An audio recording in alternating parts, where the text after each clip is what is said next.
Hello there, All Saints.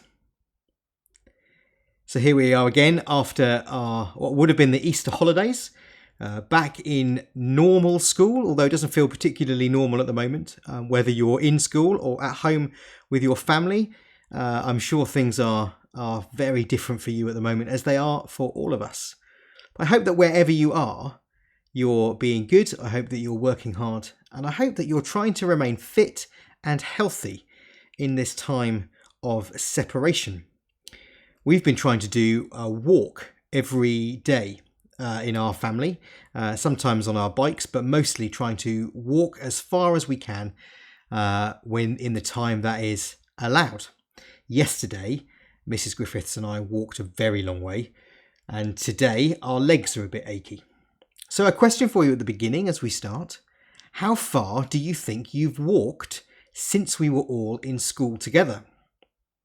I haven't done the maths yet, but I've been adding it up, and I think that we've done something like 7,000 or 8,000 steps every day. Now we're supposed to do 10,000 steps a day, and we haven't quite got to that, but yesterday we did 16,000 steps.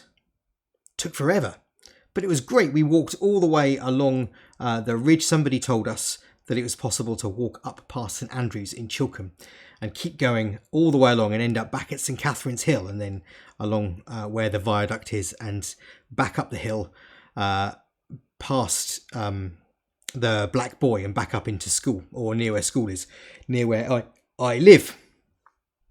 So I hope that you've also been fit and healthy. Now, our story today, as we continue to think about what Easter Day means for Christians and all that happened after that very first Easter Day, our story today is a little bit about distances walked. Now, I wonder if any of you know where Alresford is. You can see here on this picture of the map, the blue dot just about highlights where school is. You can see underneath the blue dot, if you look really carefully, that's where the running track is of the sports field that sometimes we get to go to, which is very good. Do you remember that first time? Some of you, perhaps who've been in school for a few years, that first time I met you all was not the first time I met you. That was the assembly, but then straight after that, I came and helped out with Sports Day. That was great fun. Beautiful day. Not long after we'd moved in. You can see where the running track is at the stadium there.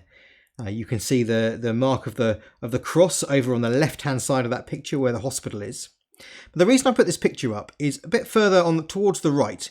You might be able to see on the map a place called New Alresford. Now that's where I grew up. When I was a boy, I went to school in Alresford. I went to Sunhill Infants and Juniors, and then I went to Perrins Secondary School before we moved away and I grew up and became old and did other things. But that Alresford is about 7 miles from Winchester. About 7 miles. It would take quite a while to walk there, a couple of hours maybe, but not an impossible distance. 2 or 3 hours maybe to walk. It was. I used to cycle when I was at school. I used to cycle in and go to River Park to go to the swimming pool, or to go to the cinema or other things. They didn't have a swimming pool or a cinema in Alresford. So our story that we're going to hear today is about some of the disciples of Jesus after that first Easter day, walking about 7 miles from Jerusalem to a place called Emmaus. You might have seen the slide at the beginning of this video, that dusty road that they were walking along. So you could imagine yourself walking for probably about 3 hours to travel from the middle of a bustling city where there was lots of activity going on the first day of the week. Travelling then walking for about 3 hours is sometime in the afternoon after the heat of the day, to then journey to go and see some relatives or some friends. But another part of our story for this week is about whether the disciples recognised Jesus. Now I wonder, who do you think these two people are? Do you recognise either of them? One of them is definitely Adele, the singer. I don't know whether you can see from the picture, but she's got a microphone in her hand. That's her performing on stage. But actually, the other picture is also Adele. Now, I wonder, I wasn't able to put the video into this one because we're not allowed to do that from a copyright perspective. But I've put a link in the description of this video. So whoever you're watching this with now, could I ask you to go and watch that other video? And you can see how Adele pretended to be someone who wasn't Adele in a competition singing to find who could be the best person sounding like Adele. It's really lovely. Have a watch of the video and then come back.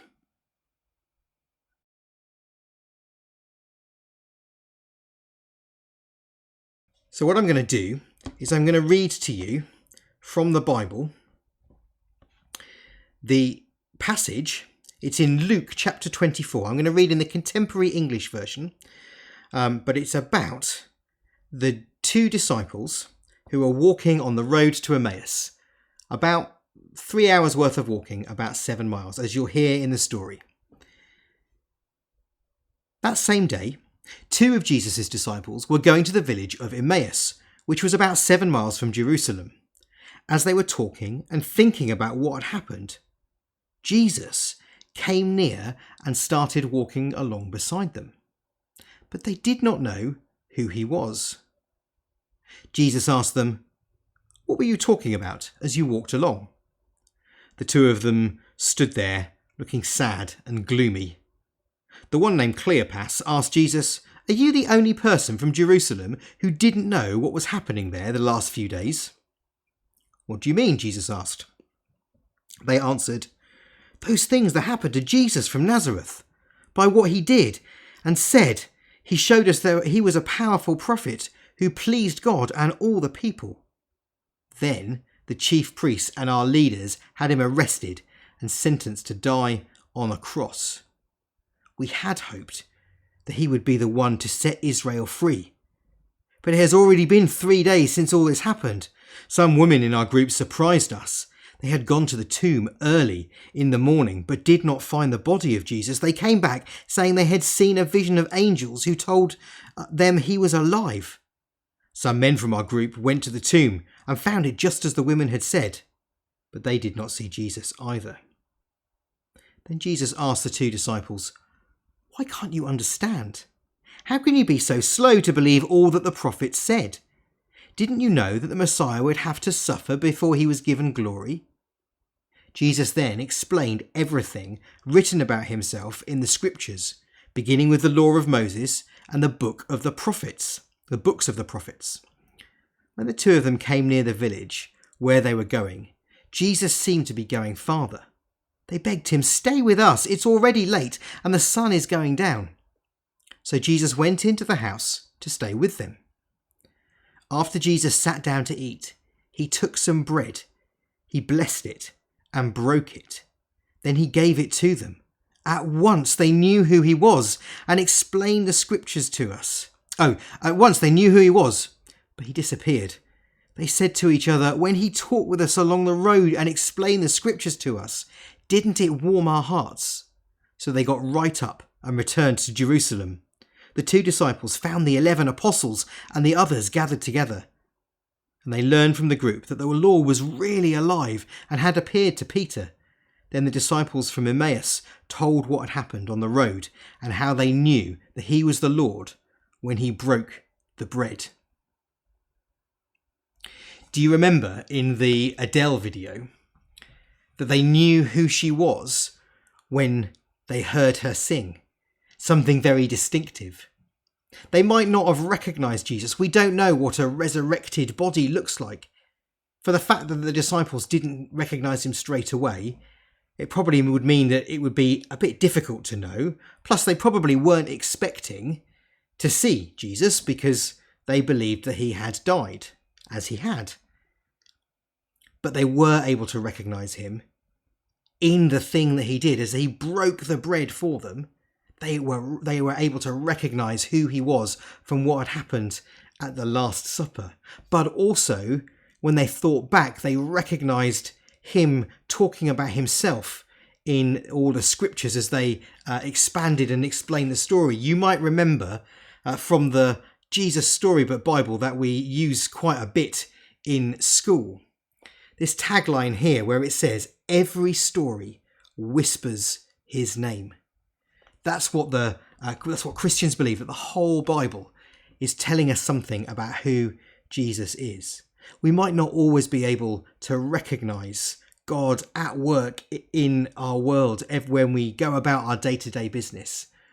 But when there are things of hope or love or things that build community, as our school values are, then these are things that help to bring us together.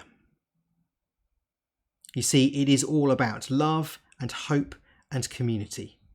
And that is what we celebrate with Jesus' resurrection on Easter Day. Our ability to see that this is not the end, that death does not have the last word. Sometimes things seem very bleak and very sad. Sometimes things seem really difficult. But we know, we hope and we trust that this is not the end.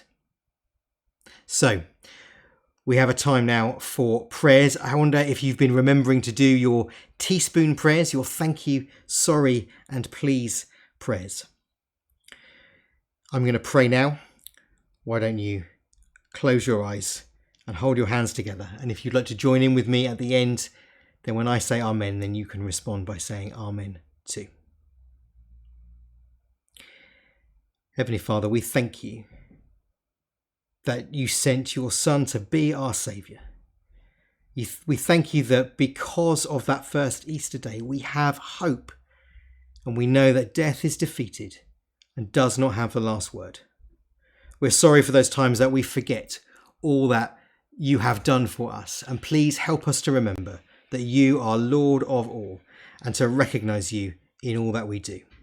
Amen. I hope that you have enjoyed this worship. Do leave some comments and let me know how you're finding all these bits and pieces. And if you've got any questions or anything you'd like me to answer, then do please ask and I'll get right back to you. But God bless, and I will see you again next week.